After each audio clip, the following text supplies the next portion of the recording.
December 13 சனிக்கிழமை இன்றைய தெளிவான வானிலை அறிக்கை. இதுவரைக்கும் நம்ம சேனல் நீங்க சப்ஸ்கிரைப் பண்ணாம இருந்தீங்கன்னா மறந்துடாம சப்ஸ்கிரைப் பண்ணிக்கங்க. ஏன்னா நீங்க புதுசா கூட இந்த வீடியோ பார்க்க வந்திருக்கலாம். நம்மளுடைய வாட்ஸ்அப் குரூப்போட லிங்க் வந்து டிஸ்கிரிப்ஷன்ல இருக்கு. மறந்துடாம அந்த குரூப்ல ஜாயின் பண்ணிக்கங்க. தினம்தோறும் நீங்க வானிலை சார்ந்த செய்திகளை தெரிஞ்சுக்க முடியும். இன்றைய வானிலை அறிக்கையை பொறுத்த வரைக்கும் வரப்போற, அதாவது இன்னைக்கு சரியா சொல்லணும்னா தமிழ் தேதியின் அடிப்படையில் இன்னைக்கு கார்த்திகை 27 பல மாவட்டங்கள்ல மழையே இல்ல. என்ன சார் முடிஞ்சு போச்சா? வடகிழக்கு பருவமழை அவ்வளவுதானா அப்படிங்கிற ஒரு கேள்விக்கு வந்துட்டாங்க. வரப்போற டிசம்பர் 16, 17, 18 இந்த 3 நாட்களும் வரப்போற செவ்வாய், புதன், வியாழன், அதாவது மார்கழி 1ஆம் தேதி, 2ஆம் தேதி, 3ஆம் தேதி, மார்கழி பிறந்த அந்த 1ஆம் தேதி, 2ஆம் தேதி, 3ஆம் தேதியே நமக்கு மழை கிடைக்க போகுது. பெரிய மழை இல்லைனாலும் ஒரு தூறல், சாரல் அப்படி வந்து பாத்தீங்கன்னா ஒரு மேகமூட்டத்தோட காணப்படும். இப்படி வந்து பாத்தீங்கன்னா வானிலை வந்து அமைய போகுது. எப்ப? வரப்போற டிசம்பர் 16, 17, 18 இந்த 3 நாட்களும் வரப்போற செவ்வாய், புதன், அதுக்கப்புறம் வியாழன். உங்களுக்கு தமிழ்ல சொல்லணும்னா மார்கழி 1, 2, 3 இப்படிதான் வானிலை படங்கள் காட்டுது. அதுக்கப்புறம் எதுவும் புயல் வருமா அப்படின்னு கேட்டீங்கன்னா இப்ப வரைக்கும் எந்த ஒரு புயலும் வருவது போல தெரியல. நான் இன்னைக்கு சொல்லல, ஒரு வாரமா சொல்லிட்டு இருக்கேன். புயல் வருவது போல தெரியல, புயல் வராது, பெரிய லெவல்ல மழை இனிமே நீங்க எதிர்பார்க்கிற மாதிரி எல்லாம் பெரிய மழையை எதிர்பார்க்காதீங்க அப்படின்லாம் நான் சொல்லிட்டேன். அதனால நமக்கு மார்கழி பிறந்துருச்சுனாவே அதுக்கப்புறம் வந்து பனி வந்து பாத்தீங்கன்னா அதிகமாகும் அப்படிங்கிற ஒரு யோசனை எல்லாருக்கும் இருக்கலாம். ஆனா இப்ப வரைக்கும் இந்த வருஷம் வந்து ஏதோ பெரிய புயல் வருவது போல தெரியல. அதனால பனி வந்து அதிகரிக்கலாம். இருந்தாலும் நமக்கு வந்து எனக்கு தெரிஞ்சு வந்து பொங்கல் வரைக்குமே நமக்கு நல்ல மழை இருக்கு. ஆனா அது எப்ப ஒரு தீவிரமான நிகழ்வு வருதுங்கிறத கொஞ்சம் நம்ம பொறுத்திருந்து தான் பார்க்க முடியும். இப்போதைக்கு நமக்கு தீவிர நிகழ்வுகள் உருவாகி வருவது போல தெரியல.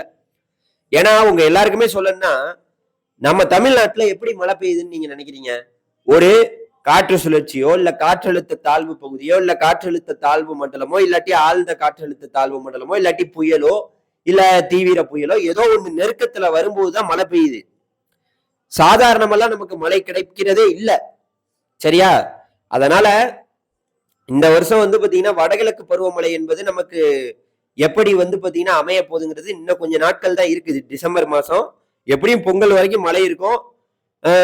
தென்மேற்கு பருவமழை வந்து பாத்தீங்கன்னா நமக்கு அதுல கிடைச்ச மழையை விட அது இந்த வருஷம் நமக்கு நல்லாவே கிடைச்சிருந்துச்சு. ஆனா வடகிழக்கு பருவமழை ஒரு பெரிய லெவல்ல நமக்கு மழையை கொடுக்கல. அதுதான் ஒரு இதா இருக்கு. சில மாவட்டங்கள்ல, பல மாவட்டங்கள்ல நல்ல மழை வந்து பொழிஞ்சிருக்கு. ஏன்னா 2 புயல், ஒன்னு மொந்தா புயல் வந்துட்டு போயிருச்சு ஆந்திராவுக்கு அந்த பக்கம், இன்னொன்னு டிட்வா புயல் இலங்கையை சேதப்படுத்தி நல்ல மழை பொழிவை டெல்டா மாவட்டங்கள்ல கொடுத்து பிறகு சென்னை வரைக்கும் முன்னேறி நல்ல மழையை கொடுத்துச்சு. பல மாவட்டங்கள்ல மைனஸ்ல இருந்தது பிளஸ்ஸா மாறிடுச்சு. இருந்தாலும் இன்னும் பல மாவட்டங்கள்ல மைனஸ்லயே இருந்துகிட்டு இருக்கு. அது பிளஸ்ஸா மாறணும்னா ஏதாவது ஒரு புயல் வரணும். அதனால இப்ப டிசம்பர் 16, 17, 18 தேதி வரப்போற செவ்வாய், புதன், வியாழன், மார்கழி 1, 2, 3 இந்த தேதியில நமக்கு வரப்போற மழைக்கு காரணம் வந்து இலங்கைக்கு நெருக்கமாக ஒரு லேசான சுழற்சி வருது. அதன் காரணமா தான் நமக்கு மழை வருது. அதனால நீங்க நினைக்கிறது போல பெரிய லெவல்ல ஏங்க கனமழை எல்லாம் கிடையாதுங்க. இனிமே கனமழை இருப்பதற்கான வாய்ப்பே இல்லை. கனமழை, மிக கனமழை இதெல்லாம் இனிமே இல்ல. அதெல்லாம் நீங்க யோசிக்க கூட வேணாம்.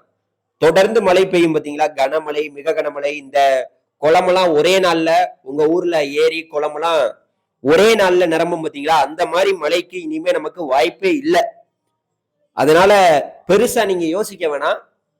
அதனால உங்களுடைய விவசாய பணிகளை மழை இல்லை அப்படி என்று நினைத்து கொண்டு நீங்க வந்து எல்லா வேலையும் தொடங்கலாம். ஆனா இந்த டிசம்பர் 16, 17, 18 இந்த 3 தேதியும் மார்கழி 1, 2, 3 இந்த 3 நாளும் கொஞ்சம் பொறுமையா எல்லாத்தையும் பார்த்துக்கிட்டு நீங்க அதுக்கப்புறம் எல்லாத்தையுமே தொடக்கலாம்.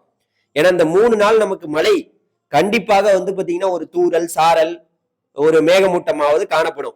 ஒரு 10 சென்டிமீட்டர் 5 சென்டிமீட்டர் மழை பெய்யலனாலும் தூறல் சாரலாவது தமிழ்நாட்டுல ஒட்டு மொத்தமா சென்னையில ஆரம்பிச்சு அங்க நம்மளுடைய டெல்டா மாவட்டம், தென்கடலோர மாவட்டம், உள் மாவட்டம், மேற்கு தொடர்ச்சி மாவட்டம், கோயம்புத்தூர் உட்பட அனைத்து பகுதிகளும், கர்நாடகா எல்லையோர மாவட்டங்கள், கேரளா எல்லையோர மாவட்டங்கள், ஆந்திரா எல்லையோர மாவட்டங்கள் எல்லா பகுதிகளிலையும் மழையை வந்து பாத்தீங்கன்னா கண்டிப்பாக டிசம்பர் 16, 17, 18 மார்கழி 1, 2, 3 வரப்போற செவ்வாய்க்கிழமை, புதன்கிழமை, வியாழக்கிழமை மழையை தொடக்க போகிறது வரப்போற ஒரு சுழற்சி. சரியா? இலங்கையை பொறுத்த வரைக்கும் இலங்கைக்கு பாதிக்கக்கூடிய மழைப்பொழிவு எல்லாம் இருக்காது. ஆனா பெரிய லெவல்ல தொடர்ந்து வந்து பாத்தீங்கன்னா அடுத்த ஒரு வார காலத்துக்கு விட்டு விட்டு தூறல் சாரல்லாம் இருந்து கொண்டே இலங்கையிலையுமே இருந்து கொண்டே இருக்கும். இதுதான் வானிலையோட ஒட்டுமொத்த தகவல். தொடர்ந்து நம்ம சேனலை சப்போர்ட் பண்ணுங்க. நம்ம மறந்துடாம நம்ம வாட்ஸ்அப் குரூப்ல ஜாயின் பண்ணிக்கங்க. நன்றி, வணக்கம்.